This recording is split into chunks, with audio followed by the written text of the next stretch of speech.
And just to say that a little later in the programme, I'll be speaking to Stuart Wheeler about why a Conservative donor says he's voting UKIP in the Euro elections, and to Steve Webb from the Liberal Democrats on his new idea to prevent so many houses being repossessed. First, though, the Politics Show where you are.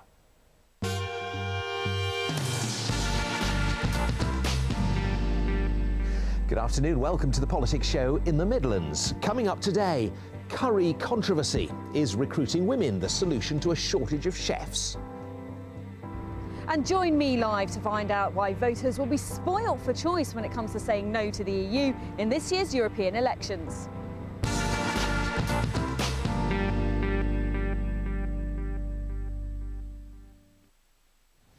Now, as many as 1 in 4 curry houses in the Midlands could close because of a shortage of chefs.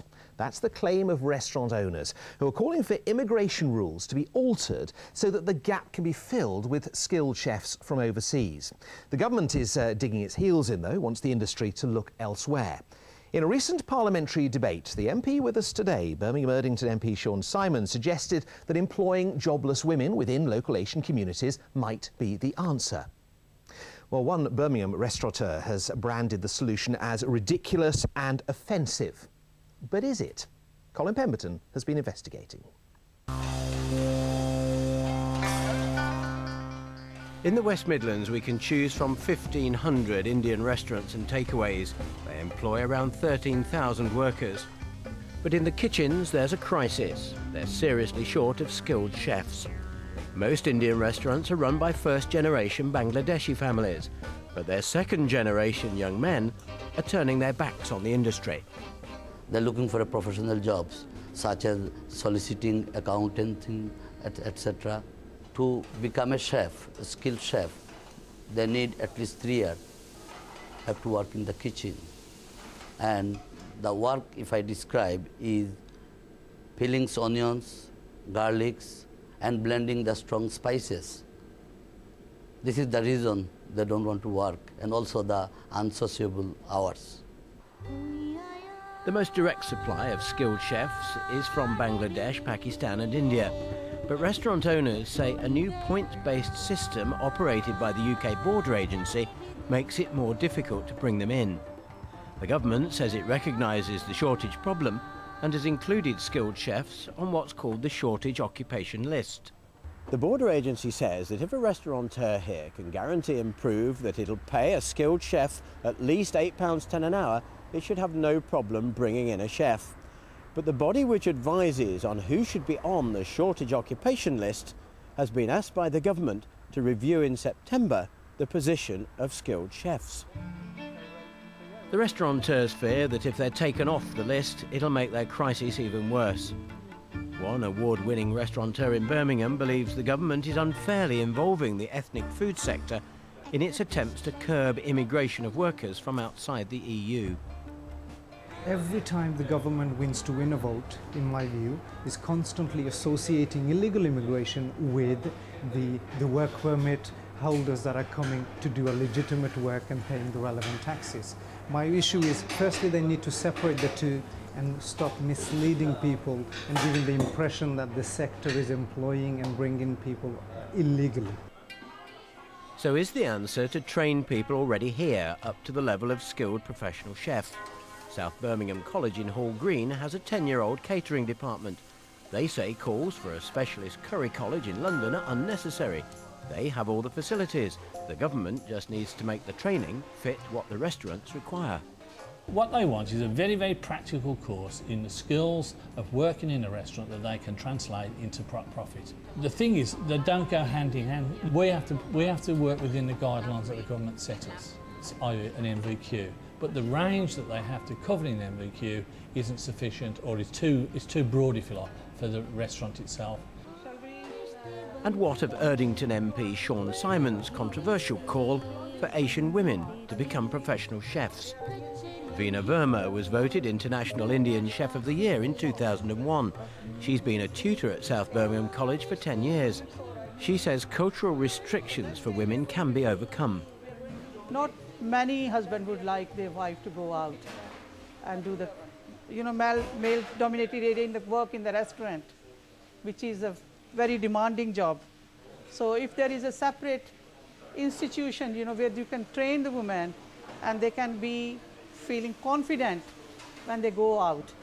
And when they show their talent, I think the family will adjust. The time is changing, and I get so many students here who are willing to do that work. I want to be a chef. I want to travel around the world, learn about different culture catering, open my own restaurant, have our own business. Should there be a curry college or not? Are the immigration rules too tight? If the government gets it right, there could be an exciting and vibrant future for Indian and Asian restaurants. Get it wrong, and we could see many of them closing, swelling the numbers out of work still further. Colin Pemberton reporting.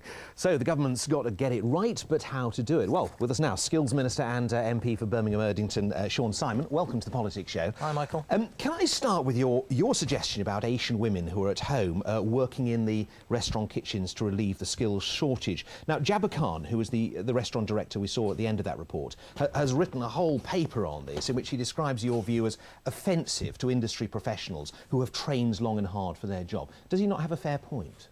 No, I think that's offensive to women to suggest that they're not capable or competent to work in the catering industry. You had two inspirational women at different ends of the age spectrum on your package. I'm not saying that all women should work in restaurants or that anybody can just wander from a domestic kitchen into a professional restaurant. What I was saying was 60% of Bangladeshi women are economically inactive. Unemployment among Bangladeshi men is much, much higher than it is for the population as a whole. Unemployment across the population as a whole is rising drastically and very seriously. And in that context, the idea that we have to import chefs for any kind of restaurant in large numbers all the time, it's not going to be sustainable in the long term. But the vacancies are there and are not being filled for trained chefs. And some would say this is, I mean, I don't know if you do a bit of cooking at home, but assuming you do, would you be able to go and work in a restaurant to the quality and standard of a chef? But that's the problem. Obviously not. So why would an Asian woman at home suddenly be transferable into a kitchen as a job? I'm not saying that. I wouldn't say anything so ridiculous. What I said was that there's very, very high unemployment among Bangladeshi men. Very, very high, 60% economic inactivity among Bangladeshi women. If you've got a skill shortage, dealing with a skill shortage is not just the responsibility of government, it's also the responsibility of employers. Why not look to their own community, train up some people to work in the restaurants? Interesting, of course, because you're a skills minister as well, and we heard Keith Davis from South Birmingham College there saying very simply that the NVQs, which he teaches to fit your syllabus, isn't actually what the industry requires. So this does rather come back on the government. You're getting the wrong things taught.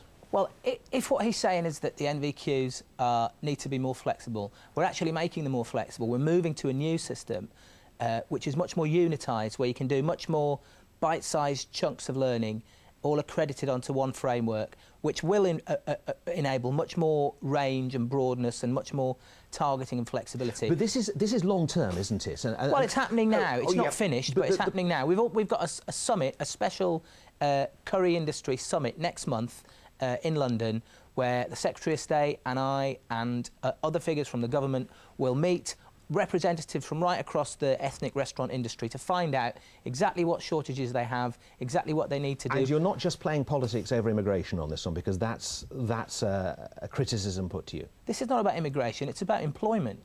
It's about training up the vast numbers of British people, including Bangladeshi British and Bangladeshi British women, to do the jobs that exist in a very successful British curry industry. All right, Sean Simon, thank you very much indeed.